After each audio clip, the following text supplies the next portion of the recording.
Et on se retrouve donc pour cette revue de presse de l'économie.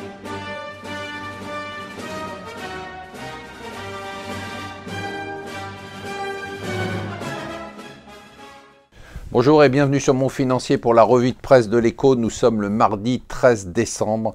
Ça continue sur les marchés de record en record. C'est toujours assez impressionnant. Là, on est à 204 points hier en clôture sur le Dow Jones de la fameuse barre des 20 000 points. Alors, on a fait des nouveaux records en séance. On a reglissé un tout petit peu.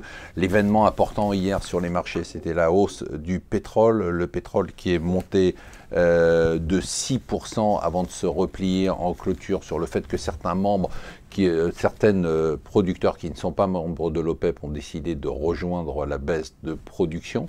Et derrière, on a bien évidemment l'impact immédiat, ça a été les taux d'intérêt qui continuent à monter. Hier, on a marqué un palier puisque les taux américains à 10 ans sont remontés à 2,50%. On n'avait pas vu ça depuis plus d'un an. On n'avait pas vu ça depuis 1980. C'est un article très intéressant dans le Wall Street Journal qui compare 2016 avec 1980. D'un côté, il y a le Brexit et Trump. De l'autre côté, il y a eu Thatcher et Reagan. Il y avait une économie qui était molle et il y avait une montée des populismes. Et la seule chose il n'y a pas en 2016, j'espère que ça va revenir, c'est le disco pour que je puisse ressortir mes costards et me remettre à danser comme Travolta. François Fillon, lui, dans Le Figaro, explique qu'il va revenir un peu en arrière sur la sécurité sociale.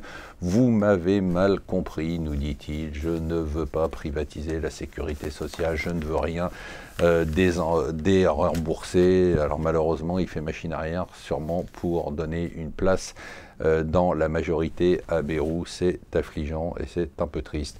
Alors lui, il est sur tous les fronts. Il est en train de négocier avec Orange pour vendre Canal ou rentrer ou vendre Vivendi.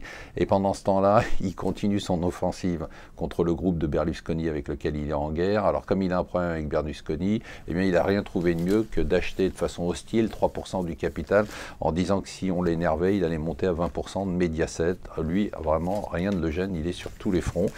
Lui par contre il est sur tous les fronts, mais alors il se prend vraiment des coups dans la figure et c'est un peu mérité. C'est Erdogan. Pour la première fois depuis 7 ans, il y a eu un trimestre de croissance négative, 1,8% de baisse. C'était largement plus mauvais qu'attendu. La livre turque a perdu plus de 20%. L'économie est à l'arrêt. Il faut dire que la répression massive qu'a menée le gouvernement ne donne pas aux investisseurs l'envie de venir en Turquie.